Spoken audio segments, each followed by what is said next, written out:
शहद आमतौर पर दो प्रकार का होता है, प्राकृतिक शहद और खेती किया हुआ शहद। प्राकृतिक शहद हर जगह पाया जाता है, लेकिन फैक्ट्री में शहद के प्रोसेसिंग की प्रक्रिया बहुत ही दिलचस्प होती है। खेती किए गए शहद का मतलब है कि मधुमक्खियों के लिए अलग अलग बॉक्स बनाए जाते हैं जहां वे शहद इकट्ठा करती हैं। जब बॉक्स शहद से भर जाते हैं तो उन्हें फैक्ट्री में भेज दिया जाता है। मधुमक्खियों को नुकसान पहुंचाए बिना बॉक्स से शहद के ट्रे निकाल लिए जाते हैं और फिर शहद निकालने की प्रक्रिया शुरू। यह काम हाथ से भी किया जा सकता है, लेकिन इसमें बहुत समय लगता है, इसलिए यह पूरा काम मशीनों की मदद से किया जाता है। सबसे पहले मशीन मधुमक्खी के छत्ते की ऊपरी परत काट देती है। फिर छत्ते को एक घूमने वाली मशीन में रखा जाता है जहां से हर एक बूंद शहद को बड़ी सफाई से निकाल लिया जाता है। इसके बाद शुद्ध शहद को महीन जाली से छानकर साफ किया जाता है। फिर शहद को एक बड़े कंटेनर में रखा जाता है। हर जार में सही मात्रा में शहद डाला जाता है, जहां से इसे ऑटोमेटिक मशीनों के जरिए जार में भरा जाता है और फिर यह जार सुपरमार्केट तक पहुंचा दिए जाते हैं। अनानास की प्रोसेसिंग। हमारे देश में आमतौर पर अनानास को हाथ से काटा जाता है, लेकिन विदेशों में यह पूरा काम आधुनिक मशीनों से किया जाता है। जब बगीचों से अनानास इकट्ठा किए जाते हैं तो उन्हें साफ करके एक कन्वेयर बेल्ट पर रख दिया जाता है। इसके बाद ये फल एक विशेष मशीन के अंदर जाते हैं जहां उनकी ऊपरी सख्त परत को हटा दिया जाता है। इसके बाद दूसरी मशीन अनानास के अंदर के गूदे को अलग कर देती है। फिर मजदूर हाथों से इन्हें छोटे टुकड़ों में काटते हैं और ये टुकड़े एक और मशीन में जाते हैं जो उन्हें 1 सेंटीमीटर के छोटे छोटे क्यूब्स में काट देती है। इसके बाद यह कटी हुई अनानास के टुकड़े कन्वेयर बेल्ट पर एक विशेष मशीन में जाते हैं जहां उन्हें सुखाया जाता है। सुखाने के बाद इन्हें सही मात्रा में तौला जाता है और पैक करके बाजार में भेज दिया जाता है। ब्लूबेरी और जामुन की प्रोसेसिंग। हमारे देश में जामुन के पेड़ बड़े होते हैं, लेकिन विदेशों में ब्लूबेरी और नील जामुन के पेड़ छोटे होते हैं। इन छोटे फलों को हाथ से तोड़ना बहुत मुश्किल होता है, इसलिए किसान एक विशेष मशीन का उपयोग करते हैं। यह मशीन पेड़ों पर लगे फलों को धीरे धीरे हिलाकर तोड़ देती है। हालांकि इस मशीन से कुछ कच्चे फल भी टूटकर आ जाते हैं,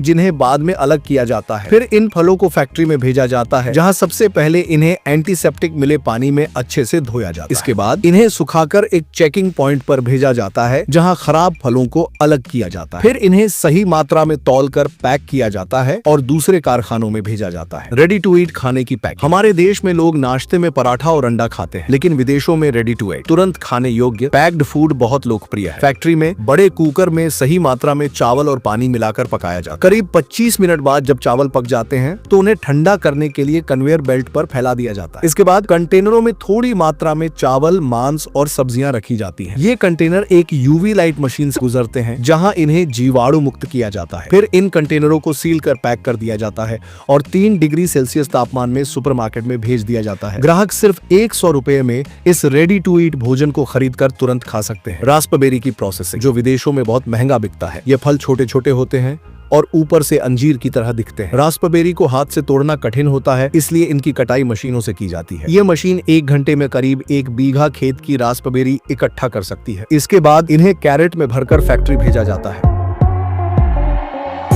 फैक्ट्री में इन्हें अच्छी तरह धोया जाता है ताकि धूल और कीटाणु हट जाए। रास्पबेरी को 2 रूपों में बेचा जाता है, साबुत और पाउडर के रूप। साबुत रास्पबेरी को धोकर -7 डिग्री सेल्सियस तापमान में ठंडा किया जाता है और फिर पैक कर बाजार में भेज दिया जाता है। रास्पबेरी पाउडर बनाने के लिए पहले इन्हें गर्म पानी में डुबोया जाता है, फिर एक विशेष चेंबर में सुखाया जाता है। इसके बाद इन्हें पीसकर पाउडर के रूप में पैक किया जाता है और बाजार में बेचा जाता है। डुरियन फल की प्रोसेसिंग। डुरियन एक ऐसा फल है जो थाईलैंड और इंडोनेशिया में बहुत पाया जाता है। ये बाहर से कटहल जैसा दिखता है, लेकिन इसका अंदरूनी हिस्सा अलग होता है। किसान डुरियन को बड़े खेतों में उगाते हैं और जब यह पक जाते हैं तो उन्हें तोड़कर ट्रकों से फैक्ट्री लाया जाता है। यहाँ इन्हें पानी से धोया जाता है और फिर इनके अंदर का गूदा निकाला जाता है।